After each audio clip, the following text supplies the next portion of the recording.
Hola, me llamo David Suchet y estás escuchando el podcast La Biblia en un año, donde nos encontramos con la voz de Dios y vivimos la vida a través de la lente de las Escrituras. Vamos a leer desde el Génesis hasta el Apocalipsis, descubriendo cómo se desarrolla la historia de la salvación y hoy voy a llorar en esa historia. Hoy es el día 315. Dios mío, qué gran regalo. Estamos leyendo los capítulos 6 a 7 y 8 de Lucas. También estamos leyendo Proverbios capítulo 26, versículos 1 al 3. Es el día 315 y estamos leyendo Proverbios hasta el 26, versículos del 1 al 3. El Evangelio según San Lucas, capítulo 6a, enseñanza sobre el sábado. Un sábado, mientras recorría los campos de cereales, sus discípulos arrancaban y comían algunas espigas, frotándolas en sus manos. Algunos fariseos le preguntaron, ¿por qué hacéis en sábado lo que no es lícito? Respondió Jesús, ¿no habéis leído lo que hizo David cuando tuvo hambre? Él, y los que estaban con él, como entró en la casa de Dios, y tomó y comió el pan de la proposición, que no es lícito comer sino a los sacerdotes, y lo dio también a los que estaban con él. Cuando entró en la sinagoga y enseñaba, estaba allí un hombre que tenía seca la mano derecha. Y los escribas y los fariseos le vigilaban para ver si sanaba en sábado, a fin de encontrar una acusación contra él. Pero él conocía sus pensamientos. Y dijo al hombre que tenía la mano seca, ven y ponte aquí. Y él se levantó y se quedó allí. Y Jesús les dijo, yo os pregunto, ¿es lícito en sábado hacer bien o hacer mal, salvar la vida o destruirla? Y mirando en torno a la alameda, le dijo, extiende tu mano. Y así lo hizo, y su mano fue restaurada. Pero ellos estaban llenos de furia y disgusto unos con otros por lo que pudieran hacerle a Jesús. Jesús escogió a los 12 discípulos, y estos días se fue al monte a orar, y toda la noche estuvo orando a Dios. Y cuando se hizo de día, llamó a sus discípulos, y eligió de entre ellos a 12, a los que llamó apóstoles a Simón, al que llamó Pedro, y a Andrés, su hermano, y a Santiago, y a Juan, y a Felipe, y a Bartolomé, y a Mateo, y a Tomás, y a Santiago, hijo de Alfeo, y a Simón, al que llamaban el Celote, y a Judas, hijo de Santiago, y a Judas Iscariote, que se hizo traidor. Jesús enseña y cura. Bajó con ellos y se detuvo en un lugar llano con una gran multitud de discípulos suyos, y una gran multitud de gente de toda Judea y Jerusalén, y de la costa de Tiro y de Saíden, que venían a oírle y a curarse de sus enfermedades. Y los que estaban aquejados de espíritus inmundos, quedaban curados. Y toda la muchedumbre procuraba tocarle, porque salía de él poder, y los curaba de todas las enfermedades y males. Y levantando los ojos hacia sus discípulos, dijo, bienaventurados vosotros los pobres, porque vuestro es el reino de Dios. Bienaventurados los que ahora tenéis hambre, porque seréis saciados. Bienaventurados los que ahora lloráis, porque reiréis. Bienaventurados seréis cuando los hombres os odien, y cuando os excluyan y os injurien, y desechen vuestro nombre como malo por causa del Hijo del Hombre. Alegraos en aquel día y saltad de gozo, porque he aquí que vuestra recompensa es grande en los cielos, pues así hicieron sus padres con los profetas. Pero, ay de vosotros, ricos, porque ya tenéis vuestro consuelo. Ay de vosotros, los saciados, porque tendréis hambre. Ay de vosotros que ahora reís, porque lloraréis y os lamentaréis. Ay de vosotros cuando todos los hombres hablen bien de vosotros, porque así hicieron sus padres con los falsos profetas amor a los enemigos. Pero yo os digo que améis a vuestros enemigos y hagáis el bien a los que os odian, bendigáis a los que os maldicen, oréis por los que os maltratan. Al que te golpee en la mejilla, ofrécele también la otra. Y al que te quite el manto, no le quites también la túnica. Da a todo el que te pida, y al que te quite tus bienes, no se los vuelvas a pedir. Y lo que desees que los hombres hagan contigo, hazlo tú con ellos. Si amáis a los que os aman, ¿qué mérito tenéis? Porque aun los pecadores aman a los que los aman. Y si hacéis bien a los que os hacen bien, ¿qué mérito tenéis, pues aun los pecadores hacen lo mismo? Y si prestáis a aquellos de quienes esperáis recibir, ¿qué mérito tenéis? A unos pecadores prestan a los pecadores para recibir otro tanto. Pero amad a vuestros enemigos, y haced el bien, y prestad sin esperar nada a cambio, y vuestra recompensa será grande, y seréis hijos del Altísimo, porque Él es bondadoso con los ingratos y los egoístas. Sed misericordiosos como vuestro Padre es misericordioso, juzgando a los demás. No juzguéis, y no seréis juzgados. No condenéis y no seréis condenados. Perdonad y seréis perdonados. Dad y se os dará. Buena medida. Apretad, sacudid y se os dará, porque la medida que deis será la medida que recibáis. También les contó una parábola. ¿Puede un ciego guiar a otro ciego? ¿No caerán ambos en un pozo? Un discípulo no está por encima de su maestro, pero cada uno, cuando esté completamente enseñado, será como su maestro. ¿Por qué ves la paja que está en el ojo de tu hermano, pero no reparas en la viga que está en tu propio ojo? ¿O cómo puedes decirle a tu hermano, hermano, déjame que te saque la paja que tienes en el ojo? Cuando tú mismo no ves la viga que está en tu propio ojo, hipócrita. Saca primero la viga de tu propio ojo y entonces verás con claridad para sacar la paja que está en el ojo de tu hermano. El árbol y su fruto, porque no hay árbol bueno que dé frutos malos, ni árbol malo que dé frutos buenos, pues cada árbol se conoce por su fruto. No se recogen higos de los espinos, ni uvas de la zarza. El hombre bueno, del buen tesoro de su corazón saca el bien, y el hombre malo, del mal tesoro saca el mal. Porque de la abundancia del corazón habla su boca oidores y hacedores. ¿Por qué me llamáis, Señor, Señor, y no hacéis lo que os digo? Todo el que viene a mí, y he aquí mis palabras, y las hace, yo os mostraré cómo es. Es como un hombre que construye una casa, que cavó hondo y puso los cimientos sobre roca.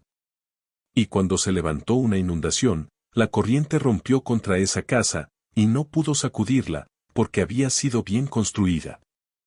Pero el que las oye y no las pone en práctica es semejante a un hombre que edificó una casa sobre la tierra sin cimientos, contra la cual rompió el torrente, y al instante cayó, y fue grande la ruina de aquella casa. Capítulo 7. Jesús cura al esclavo de un centurión. Entró en Cafarnaún después de haber dicho todas sus palabras a la gente. Un centurión tenía un esclavo muy querido que estaba enfermo. Y a punto de morir, cuando oyó hablar de Jesús, lo envió a los ancianos de los judíos, pidiéndole que viniera a curar a su esclavo. Y cuando vinieron a Jesús, le rogaron encarecidamente, diciendo, es digno de que hagas esto por él, porque ama a nuestra nación y nos construyó nuestra sinagoga. Y Jesús fue con ellos. Cuando no estaba lejos de la casa, el centurión le envió unos amigos, diciéndole, Señor, no te molestes, porque no soy digno de que entres bajo mi techo. Por eso no me he atrevido a venir a ti, sino di la palabra, y que sane mi criado. Porque yo soy hombre puesto bajo autoridad y con soldados a mis órdenes. Y digo a uno ve, y va, y a otro ven, y viene, y a mi siervo haz esto, y lo hace. Al oír esto, Jesús se maravilló de él, y volviéndose, dijo a la multitud que le seguía. Os digo que ni siquiera en Israel he encontrado tanta fe. Y cuando los que habían sido enviados volvieron a la casa, encontraron al esclavo. Pues bien, Jesús resucita al hijo de una viuda en Naín. Poco después fue con sus discípulos a una ciudad llamada Naín, y le acompañaba una gran multitud cuando se acercaba a la puerta de la ciudad. He aquí que sacaban a un hombre que había muerto, hijo único de su madre. Esta era viuda, y la acompañaba una gran multitud de la ciudad. Al verla, el Señor se compadeció de ella y le dijo, no llores. Y acercándose, tocó la cerveza, y los osos se detuvieron. Y dijo, joven, a ti te digo, levántate. Y el muerto se incorporó y comenzó a hablar, y se lo dio a su madre. El miedo los ve a todos. Y glorificaron a Dios, diciendo, un gran profeta se ha levantado entre nosotros, y Dios ha visitado a su pueblo, y este informe acerca de él se extendió por toda Judea y todo el país circundante. Mensajeros de Juan el Bautista, discípulos de Juan, le contaron todas estas cosas. Entonces Juan, llamando a 2 de sus discípulos, los envió al Señor, diciendo, ¿eres tú el que había de venir, o esperaremos a otro? Y cuando el hombre vino a él, le dijeron, Juan el Bautista nos ha enviado a ti, diciendo, ¿eres tú el que ha de venir, o buscamos a otro?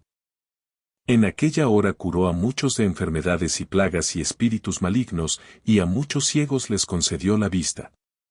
Y les respondió, Id y contad a Juan lo que habéis visto y oído. Los ciegos ven. Los cojos caminan, los leprosos quedan limpios, los sordos resucitan. A los pobres se les anuncia la buena nueva, y dichoso el que no se escandaliza de mí. Cuando los mensajeros de Juan se hubieron ido, comenzó a hablar a la multitud acerca de Juan. ¿Qué salisteis a contemplar al desierto? Una caña sacudida por el viento. ¿Qué saliste a ver? ¿A un hombre vestido con ropas suaves? He aquí, los que están magníficamente vestidos y viven en el lujo están en las cortes del rey. ¿Qué, pues, salisteis a ver? ¿A un profeta? Sí, te digo, y más que un profeta. Este es aquel de quien está escrito. He aquí, yo envío mi mensajero delante de tu faz, ¿quién preparará tu camino delante de ti? Os digo que entre los nacidos de mujer, ninguno es mayor que Juan. Y el más pequeño en el reino de Dios es mayor que él. Al oír todo esto, el pueblo y los publicanos que justificaban a Dios, habiendo sido bautizados con el bautismo de Juan, pero los fariseos y los letrados rechazaron para sí el propósito de Dios, no habiendo sido bautizados por él.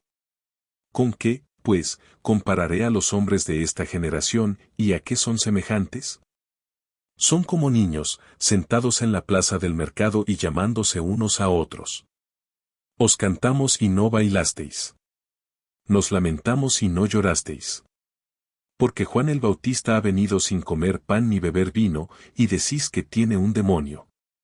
El Hijo del Hombre ha venido comiendo y bebiendo, y decís, he aquí un comilón y un borracho, amigo de publicanos y pecadores. Sin embargo, la sabiduría es justificada por todos sus hijos. Una mujer pecadora, perdonada. Uno de los fariseos le invitó a comer con él, y él entró en casa de los fariseos y se sentó a la mesa, y he aquí que una mujer de la ciudad, que era pecadora, al saber que él estaba sentado a la mesa en casa de los fariseos, trajo un frasco de alabastro con ungüento, y poniéndose detrás de él a sus pies, llorando, comenzó a mojarle los pies con sus lágrimas y se los enjugaba con los cabellos de la cabeza, y besándole los pies, se los ungió con el ungüento. Al verla, el fariseo que le había convidado se dijo, si este fuera profeta, sabría quién y qué clase de mujer es esta que le toca, pues es pecadora. Respondiendo Jesús, le dijo, Simón, tengo algo que decirte. Y él respondió, ¿qué cosa, maestro? Cierto acreedor tenía 2 deudores, uno debía 500 denarios y el otro 50. Como no podían pagar, les perdonó a los 2. Ahora, ¿cuál de ellos le amará más? Simón respondió que aquel a quien perdonó más. Y le dijo, has juzgado bien. Y volviéndose hacia la mujer, dijo a Simón, ¿ves a esta mujer? Entré en tu casa. No me diste agua para los pies, pero ella me ha mojado los pies con sus lágrimas y me los ha enjugado con sus cabellos. No me diste beso, pero desde que entré, ella no ha cesado de besarme los pies. Tú no ungiste mi cabeza con aceite, pero ella ha ungido mis pies con ungüento.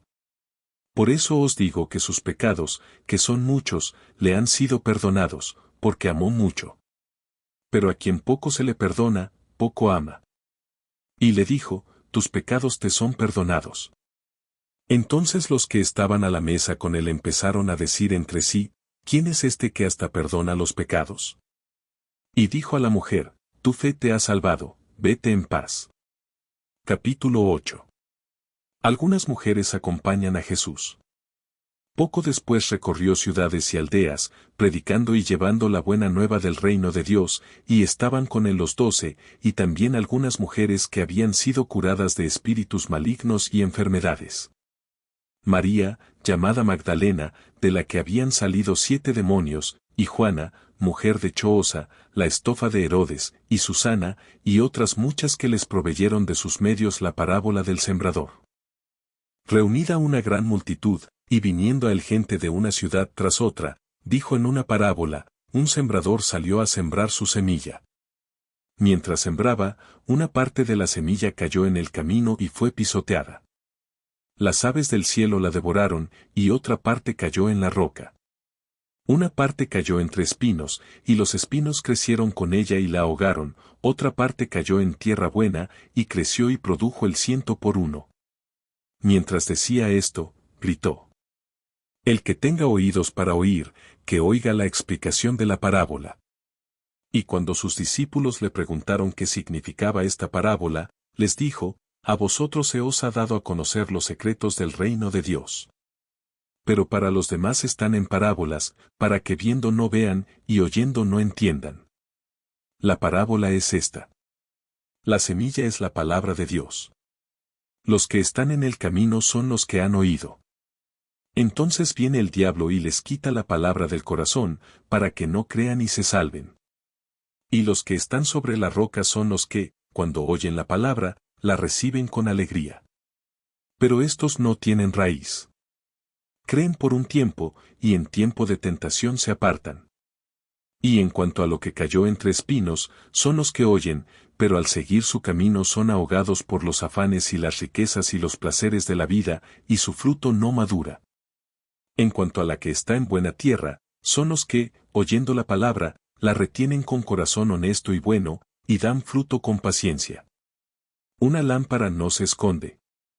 Nadie, después de dejar una lámpara, la cubre con una vasija, o la pone debajo de una cama, sino que la pone sobre un candelero, para que los que entren vean la luz. Porque nada hay oculto que no haya de manifestarse, ni nada secreto que no haya de saberse y salir a luz.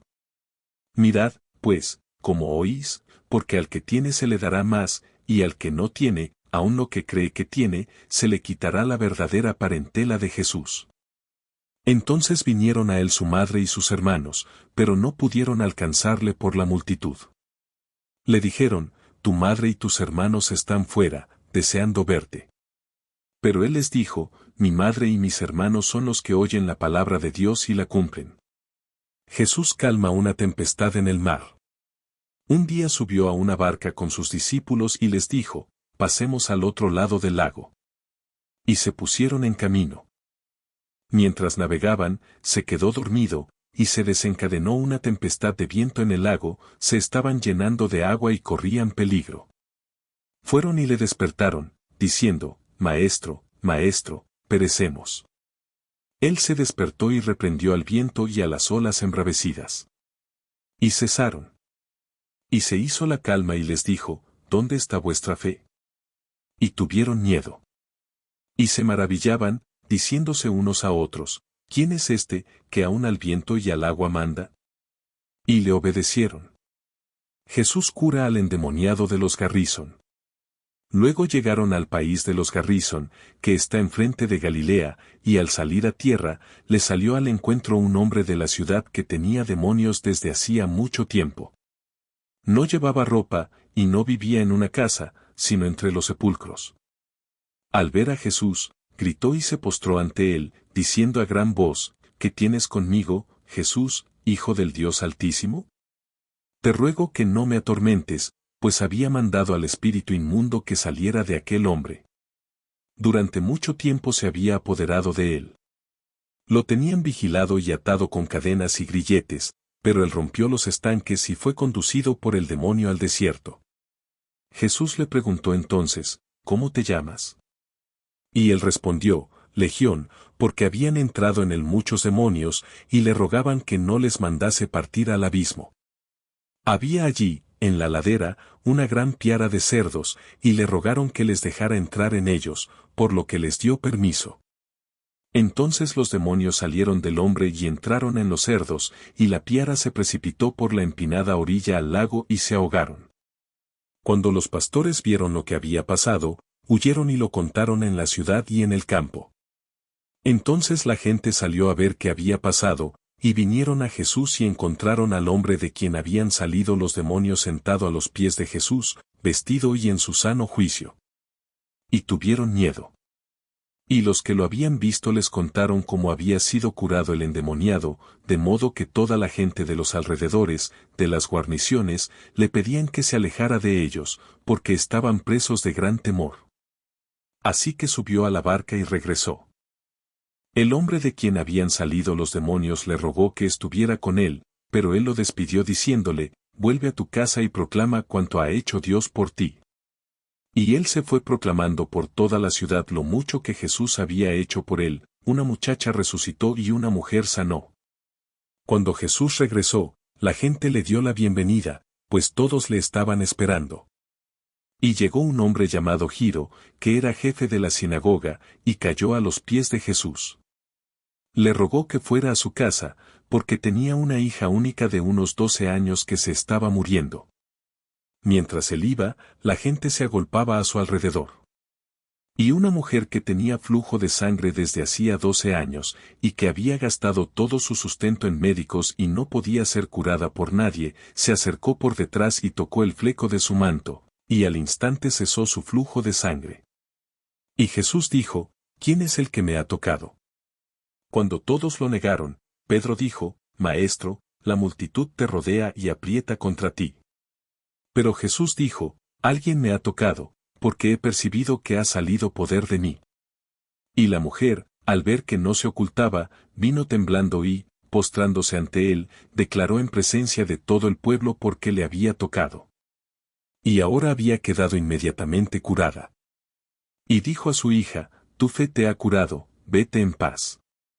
Mientras él aún hablaba, vino un hombre de la casa del príncipe y le dijo, tu hija ha muerto. No molestes más al maestro. Pero Jesús, al oír esto, le respondió, no temas, cree solamente, y ella sanará. Cuando llegó a la casa, no permitió que nadie entrara con él, excepto Pedro, Juan, Santiago, el padre y la madre de la niña. Pero él dijo, no lloréis, que no está muerta, sino que duerme. Y ellos se rieron de él, sabiendo que estaba muerta, pero tomándola de la mano, la llamó, diciendo, levántate, niña, y su espíritu volvió, y se levantó enseguida, y mandó que le diesen de comer. Y sus padres se asombraron, pero él les mandó que no dijesen a nadie lo que había sucedido. El libro de los Proverbios, capítulo 26 versículos 1 al 3 como la nieve en verano o la lluvia en la cosecha. Así que el honor no conviene al necio como el gorrión en su revoloteo como la golondrina en su vuelo. Una maldición que no tiene causa no se posa. Látigo para el caballo, brida para el asno y vara para el lomo de los necios. Padre que estás en los cielos, te alabamos y te damos gracias. Gracias por este día. Gracias por tu palabra.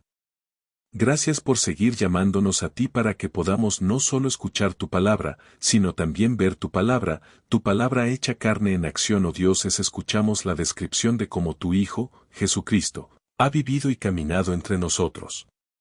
Vemos tu corazón por los olvidados, tu corazón por los desatendidos, tu corazón por los que incluso son enemigos y Dios. Sabemos cuántas veces nos hemos convertido en tus enemigos.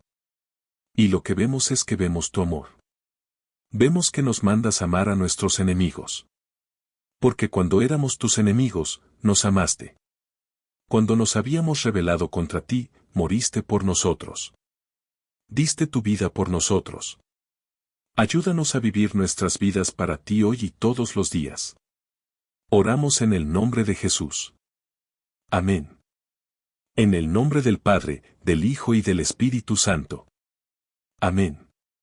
Dios, podría haber mencionado esto ayer. Uno de los problemas de repasar los 4 evangelios es que no recuerdo lo que destaqué en los 3 anteriores. Además, hay mucha acción. Vamos a través de 3 capítulos hoy, y cada uno de estos capítulos tiene tanto o son lo que ellos llaman lleno de acción. Y aquí estamos. Pero quiero destacar esto. Tuvimos en el Evangelio de Mateo, tuvimos el Sermón de la Montaña. Esto es en el Evangelio suelto lo que se llama el Sermón del Plano. Es muy muy similar al Sermón de la Montaña. Es una especie de forma abreviada de lo que Jesús debe haber predicado varias veces, ¿verdad? Debe haber enseñado esto donde quiera que fuera. Las bienaventuranzas como las bendiciones y los ayes. Hay algo sobre esto, y también sobre la enseñanza del amor a los enemigos. Sabes, cuando Jesús enseña sobre el amor a los enemigos, nos está pidiendo que hagamos algo que es radicalmente diferente ahora en nuestros días. La misericordia es una virtud, ¿verdad? En nuestros días, reconocemos que hemos sido tan moldeados durante los últimos 2000 años por el cristianismo que reconocemos esa gracia. Reconocemos que la misericordia son virtudes. Eso es. Hay cosas que pueden ser, ya sabes, una virtud de honor, algún tipo de comportamiento que vale la pena alabar. Y sin embargo, la misericordia no fue hasta el cristianismo. La misericordia no se considera una virtud, se considera una debilidad. ¿Por qué permitirías que alguien haga algo malo y dejar que se salga con la suya? ¿Por qué perdonarías a alguien? ¿Por qué tomarías a los que en realidad eran tus enemigos y rezarías por ellos? ¿Por qué los amarías? Eso no tiene ningún sentido, y es verdad. No tiene ningún sentido a menos que haya una ley más alta que la justicia. Hemos hablado de esto tantas veces en el Antiguo Testamento. Una de las cosas que Dios revela es que es un Dios de justicia. De modo que, sí, tenemos que devolver lo que debemos y que se nos debe con lo que otras personas tienen que devolvernos. Pero en medio de la justicia hay una llamada superior. Esta llamada superior es la misericordia. Y la misericordia es muy interesante. ¿Sabes cuál es la palabra latina para misericordia? Misericordia. Misericordia. Misericordia. Esa es la palabra. Ahí es donde el amor se encuentra con nuestra necesidad. Ahí es donde el amor nos encuentra en nuestra miseria. Eso significa una recordia, ¿verdad? Y la miseria, cuando sabes que hemos dicho esto antes, lo diré 1000 veces de nuevo, es que la misericordia es el amor que no merecemos. Misericordia es amor. Necesitamos ser amados más, y merecemos ser amados menos. Así que incluso usted tiene esta historia del centurión, ¿verdad? Y él está en el pueblo y tiene un esclavo que necesita curación. Y la gente viene a Jesús y dice que es digno de que hagas esto porque sabes, Él ama a nuestra gente.